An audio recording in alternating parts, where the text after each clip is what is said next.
Nobody can stop this flow. Hallelujah. Hallelujah. Hallelujah. హల్లెలూయా. 4 గోడల్లో సంఘాన్ని చూస్తున్నాం మనం. కానీ యేసయ్య సంఘంను చూస్తున్నది ప్రతి అవయవముగా ఆయన సంఘాన్ని చూస్తున్నారు కదా. ఈరోజు అట్టి సంఘాన్ని గురించి ప్రార్థన చేద్దామా? ఇక్కడే మనకు అర్థమవుతుంది మన దృష్టి వేరుగా ఉంది, ఆయన దృష్టి వేరుగా ఉందని ఒప్పుకొని తీరాలి. మన తలంపులు వేరు, ఆయన తలంపులు వేరుగా ఉన్నాయని. ఏదేమైనప్పటికీ కూడా ఒక విషయాన్ని ఆలోచించండి. మనం ప్రార్థనలోకి వెళ్ళే ముందు మందిరం అనగానే ఈ గోడలతో కట్టిన మందిరం కావచ్చు, డేరాలతో కట్టిన మందిరం కావచ్చు, అది ఏదైనా కావచ్చు, పర్మనెంట్గా ఇది ఇక మందిరం అని ఇంతవరకు ఏది స్థిరపడలేదు. గమనించండి, 6000 సంవత్సరముల చరిత్ర భూమి మీద మనం చూస్తున్నాం. ప్రత్యక్ష గుడారం అది ఎప్పుడు కావాలంటే అప్పుడు తీయచ్చు, ఎప్పుడు కావాలంటే అప్పుడు చెప్పండి వేయచ్చు.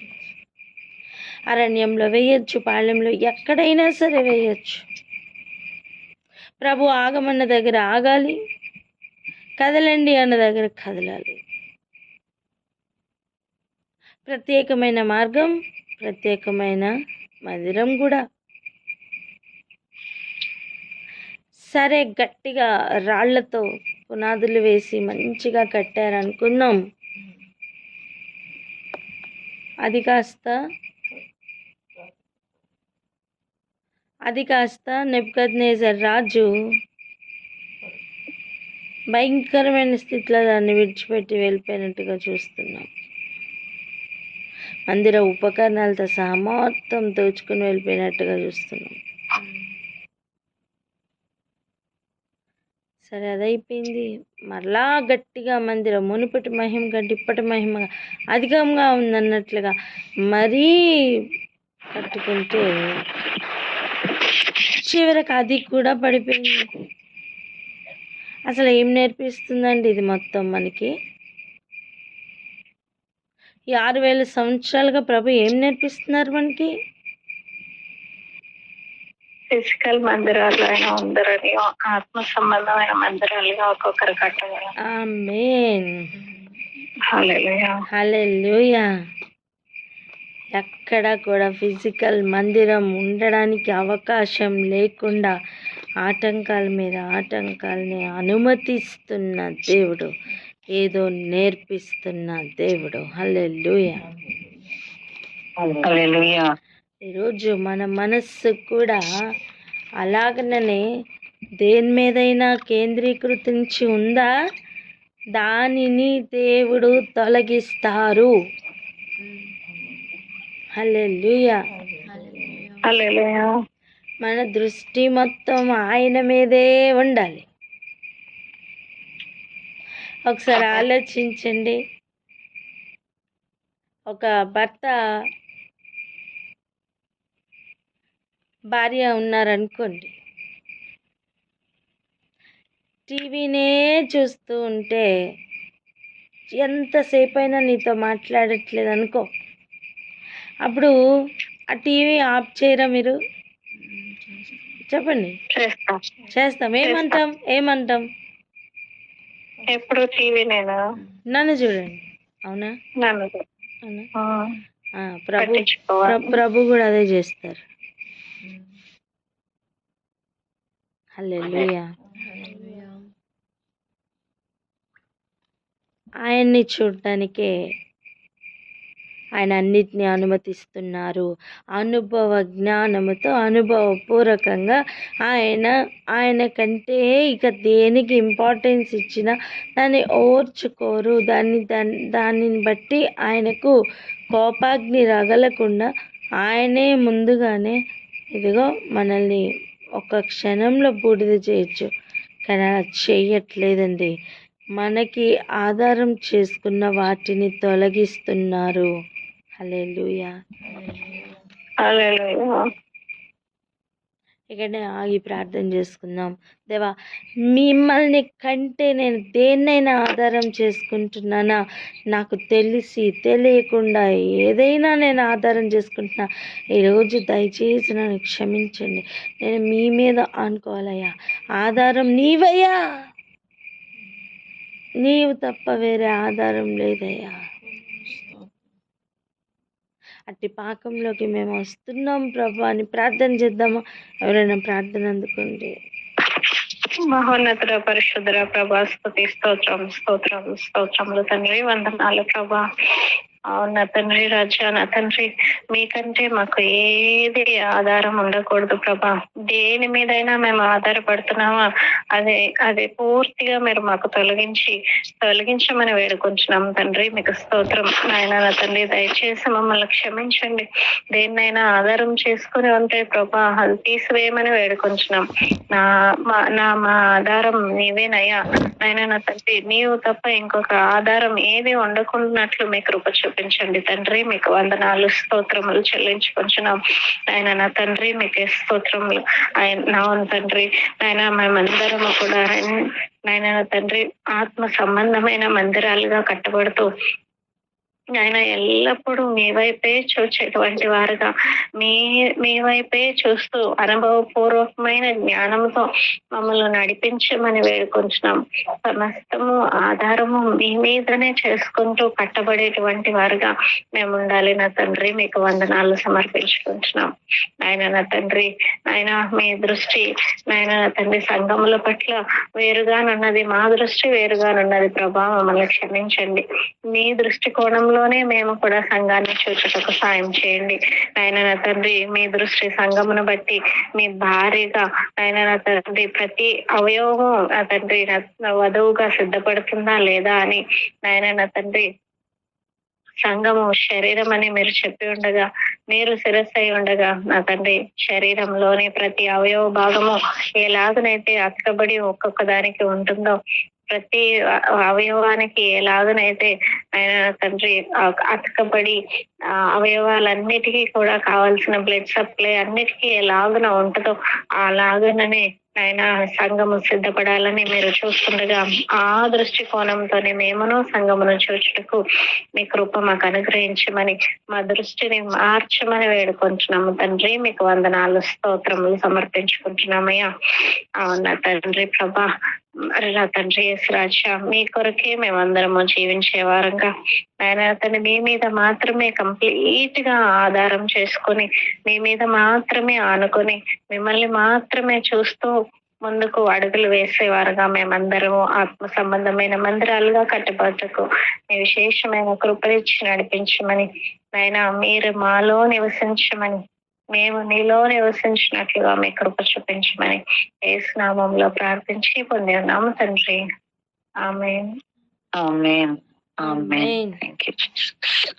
ఒకప్పుడు అపోస్తలులుగా ఉండి ఆయన శిష్యులుగా ఉండి సంఘం విస్తరిస్తున్న సమయం అది ఉండి స్టెఫెన్ని మనం చూస్తున్నాం కదా. డైరెక్ట్గా స్టెఫెన్ ఏం మాట్లాడారో ఆ ఏరియాకి వెళ్దాం రండి. అపోస్తల కార్యాలు 6వ అధ్యాయం 15వ వచనం మొట్టమొదటిగా చదువుదాం. 15. అపోస్తల కార్యాలు 6వ అధ్యాయం 15వ వచనం. సభలో కూర్చున్న వారందరూ అతని వైపు తేరి చూడగా అతని ముఖము దేవదూత ముఖము వలె వారికి కనబడను. హల్లెలూయా.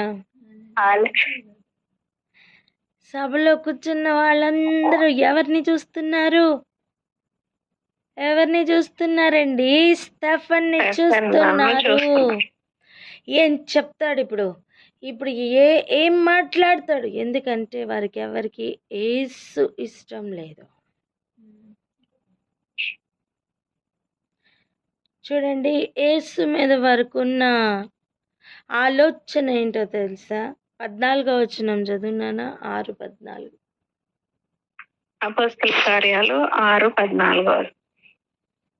ఈ నజరేయుడైన యేసు ఈ చోటును పాడు చేసి మోషే మనకిచ్చిన ఆచారములను మార్చునని వీడు చెప్పగా మేము వింటిమనిది. అది ఏంటంట? ఏంటంట ఈ మోసే ఆచారాలు యేసు మార్చేస్తారు. ఈ యేసు ఏం చేశాడట? ఈ పాడు చోటుని పాడు చేసి మోషే మనకిచ్చిన ఆచారాలన్నిటినీ మారుస్తారు అని చెప్పాడట. ఎవరు? స్టెఫెన్ అలా చెప్పగా మేము విన్నాం అని చెప్పి తన మీద అబద్ధ సాక్ష్యంలో చెప్పి తనని ఎలాగైనా సరే ఇరికించాలని, చంపించాలని వారు పెద్దవారు ఆల్రెడీ డిసైడ్ అయ్యారు. ఇప్పుడు వాళ్ళకి కావాల్సిన ఒక్క మ్యాటర్ ఏంటి అంటే తను మందిరంను దూషించాలి. గమనించండి, తన మందిరాన్ని దూషిస్తే పని అయిపోయింది, వారి పని అయిపోయింది. ఇప్పుడు యేసు మీద వరకు ఉన్న యాటిట్యూడ్ ఎటువంటిది అర్థమైందా? ఇప్పుడు ఆయన సొంత శిష్యుల మీద కూడా వారికి అదే ఆలోచన ఉంది. కానీ అతను లేచి నిలబడి దేవుని గురించి మాట్లాడుతుంటే అతని ముఖం దేవదూత ముఖము వలె మారిపోతుంది. హల్లెలూయా. హల్లెలూయా. అక్కడ చూస్తున్న వారందరూ కూడా ముఖము మారడం చూస్తున్నారండి. హల్లెలూయా. హల్లెలూయా. ఒకటి ప్రార్థన చేద్దాం. ఏంటంటే మోషే కాలంలో తనకి ఆ ప్రత్యక్షతలు, ఆజ్ఞలు అన్నీ కూడా ఇచ్చింది దేవాది దేవుడే అని మనం అనుకుంటున్నాం. కానీ దూత ద్వారా దయచేయబడింది అని మనం ఇదే అధ్యాయంలో చదువుకుంటున్నాం. అందుకే చూడండి, దేవదూత ముఖము వలె ముఖము మారడం ఒక టేకెన్ ఓవర్ స్టేజ్లోనే ఇది జరుగుతుంది. హల్లెలూయా. హల్లెలూయా. సడన్గా ఒక భయం టేక్ ఓవర్ చేసింది అనుకోండి, ముఖం అంతా కూడా వికారమయం అయిపోతుంది.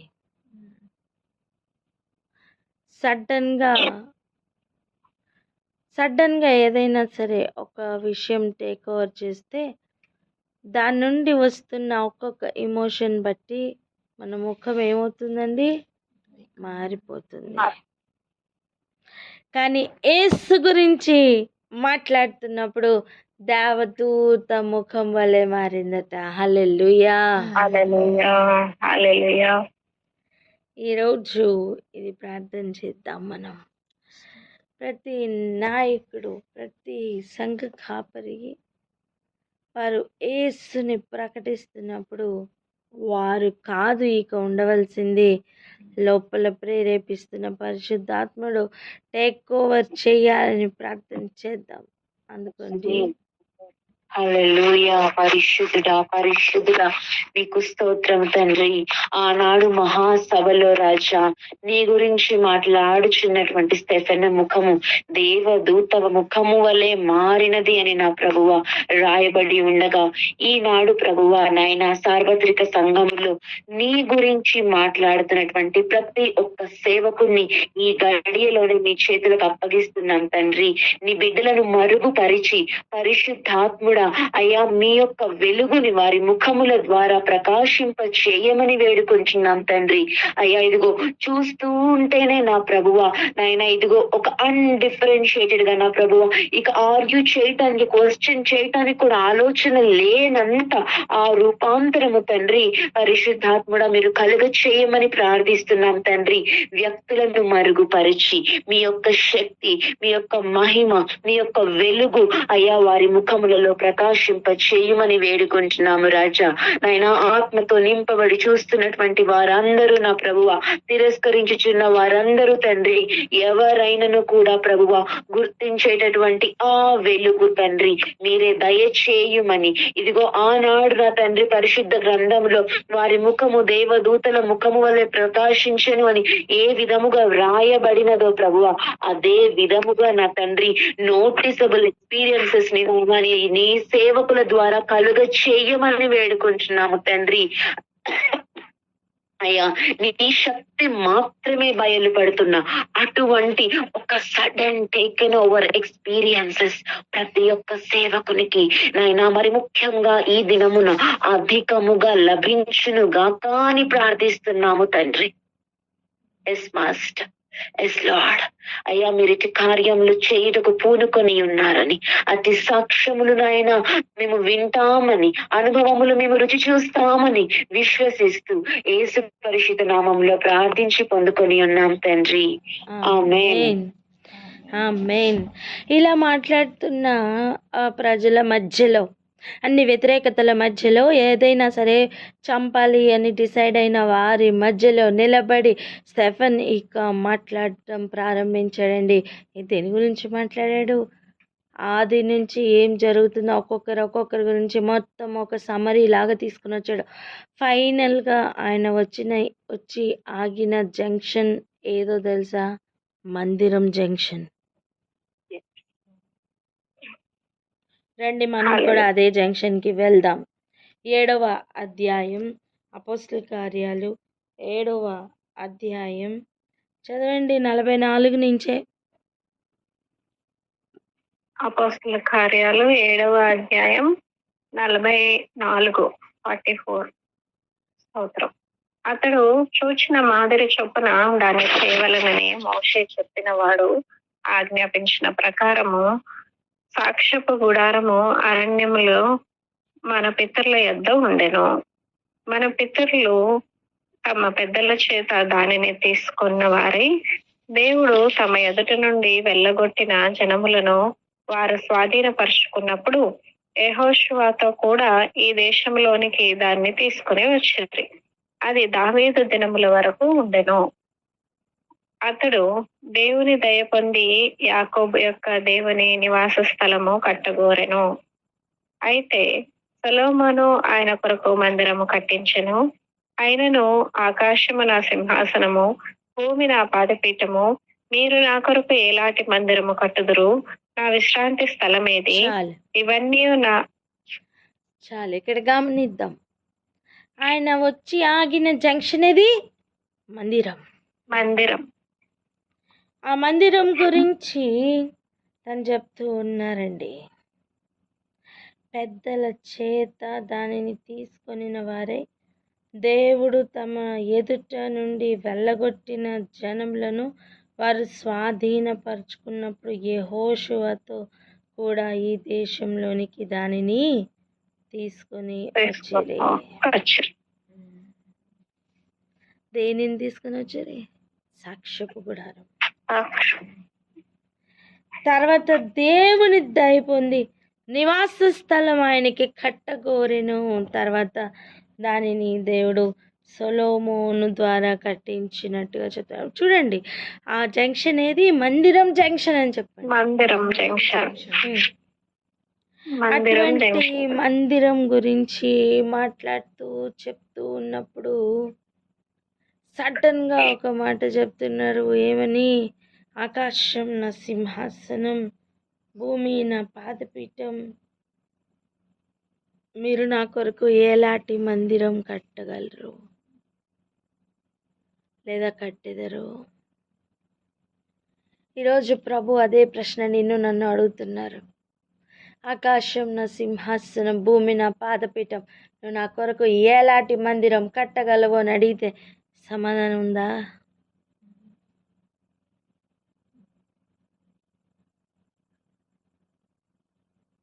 ఆలోచన చేద్దాం. ఆయన కోరుకుంటున్న మందిరం నువ్వు నేను. హల్లెలూయా. సంఘం అనగానే మనం గోడలు వెతుకుతున్నామేమో, పేర్లు వెతుకుతున్నామేమో, మా సంఘం గొప్పదండి, పేరున్న సంఘం అండి అంటున్నామేమో, లేదా మా సంఘం చిన్నదండి, మాకు అస్సలు పేరే లేదండి అంటున్నామేమో. ఆయనకి నడిచొచ్చే ఆలయాలు కావాలి.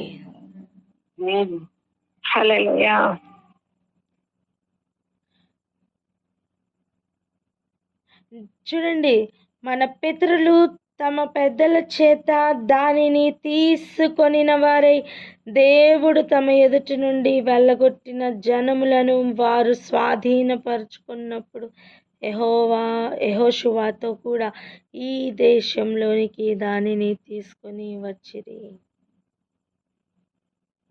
అది దావీదు దినముల వరకు ఉండెను. ఆ లెవెల్ అర్థం చేసుకుందాం. నువ్వు శత్రువుని వెళ్ళగొట్టి వారిని స్వాధీనపరుచుకుంటున్నప్పుడు ఆయన నీతో ఉంటారు. హల్లెలూయా. హల్లెలూయా. ఇంకో మాట చెప్పిన, ఆయన నీతో ఉంటే నువ్వు శత్రువుని స్వాధీనపరుచుకుంటావు. హల్లెలూయా. హల్లెలూయా. బలవంతుడిని బంధించుట అనేది సాధ్యమవుతుంది. బంధింపబడిన వారిని విడిపించుట అనేది సాధ్యమవుతుంది. అనేక కార్యములు సాధ్యమవుతాయి.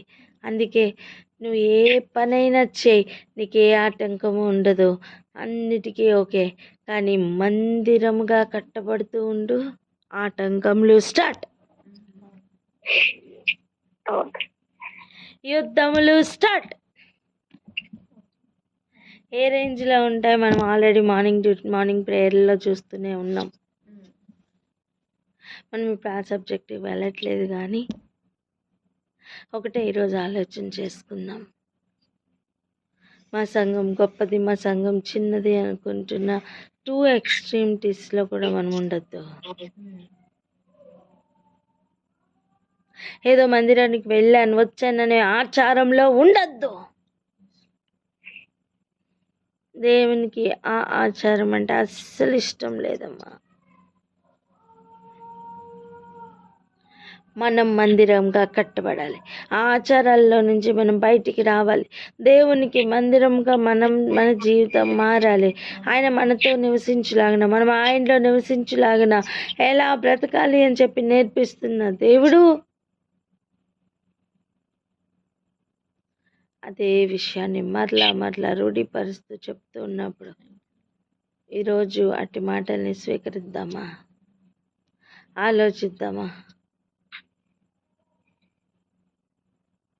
ఆలోచిద్దాం. దేవుడు కోరుకుంటున్న మందిరంగా మనం తయారవ్వాలి. దేవుడు కోరుకుంటున్న తీర్మానంకి సమానంగా మనం తయారవ్వాలి. హల్లెలూయా. వేరే ఏ ఆలోచన మనకొద్దండి. హల్లెలూయా. హల్లెలూయా. సంఘంలన్నీ ఈ విధంగా తయారవ్వాలని ప్రార్థన చేసుకుందాం. ప్రతి ఒక్కరికి కూడా ఆ ప్రత్యక్షత కావాలని ప్రార్థన చేసుకుందాం అక్క.